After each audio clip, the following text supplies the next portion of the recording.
കാലവർഷം എത്തും മുൻപേ സംസ്ഥാനത്ത് മഴ ശക്തം. നാളെ വ്യാപക മഴയ്ക്ക് സാധ്യതയെന്നാണ് പുതിയ മുന്നറിയിപ്പ്. തിരുവനന്തപുരം, കൊല്ലം ഒഴികെ എല്ലാ ജില്ലകളിലും യെല്ലോ അലർട്ടാണ്. അറബിക്കടലിൽ ന്യൂനമർദ്ദം രൂപപ്പെട്ടതായി കേന്ദ്ര കാലാവസ്ഥാ നിരീക്ഷണ കേന്ദ്രം അറിയിച്ചു. ആർ റോഷിപാൽ തിരുവനന്തപുരത്ത് നിന്ന് നമുക്കൊപ്പം. ആർ റോഷിപാൽ, കാലവർഷം നേരത്തെ എത്തുകയാണ്. എന്തൊക്കെയാണ് ഇപ്പോഴുള്ള മുന്നറിയിപ്പുകൾ?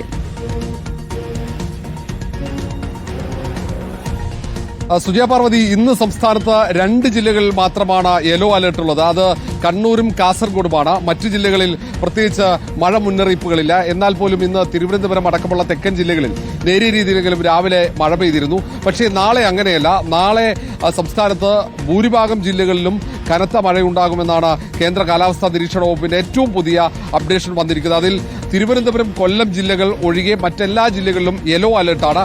സമാനമായി തന്നെ മറ്റന്നാളും തുടങ്ങിയ ഏതാണ്ട് 26 വരെ സംസ്ഥാനത്ത് വ്യാപകമായ മഴ, ചിലയിടങ്ങളിൽ ശക്തമായ മഴ മുന്നറിയിപ്പുമുണ്ട്. 24-ാം തീയതി മറ്റന്നാൾ കണ്ണൂരും കാസർഗോഡും ഓറഞ്ച് അലർട്ടും മറ്റ് ജില്ലകളിൽ യെല്ലോ അലർട്ടുമുണ്ട്. അതിൽ പത്തനംതിട്ടയും ഒപ്പം കൊല്ലം, തിരുവനന്തപുരം അടക്കമുള്ള തെക്കൻ ജില്ലകൾ മാത്രമാണ് മഴ മുന്നറിയിപ്പ് ഇല്ലാത്തത്. അങ്ങനെ തുടർന്ന് ഏതാണ്ട് 26-ാം തീയതിയാണ് കൂടുതൽ ശക്തമായ മഴ സംസ്ഥാനത്ത് പ്രവചിക്കുന്നത്. അത് ഏതാണ്ട് 7 ജില്ലകളിലോളം ഓറഞ്ച് അലർട്ട് മുന്നറിയിപ്പ് വന്നിട്ടുണ്ട്. ഏതായാലും കേന്ദ്ര കാലാവസ്ഥാ നിരീക്ഷണ വിഭാഗം പറയുന്നത് സംസ്ഥാനത്ത് ഈ തവണ കാലവർഷം നേരത്തെ എത്തുമെന്നാണ്. ശനിയാഴ്ചയോടെ തന്നെ സംസ്ഥാനത്ത് കാലവർഷം എത്തും. ഒരുപക്ഷെ 15 വർഷത്തിനിടയിൽ ആദ്യമായാണ് നേരത്തെ കേരളത്തിൽ കാലവർഷം എത്തുന്നത്. സുജയ, മഴ നേരത്തെ എത്തുകയാണ്. മുന്നൊരുക്കങ്ങൾ കൂടുതൽ ശക്തമാക്കേണ്ടിയിരിക്കുന്നു. റോഷിപാലാണ് വിവരങ്ങൾ നൽകിയത്.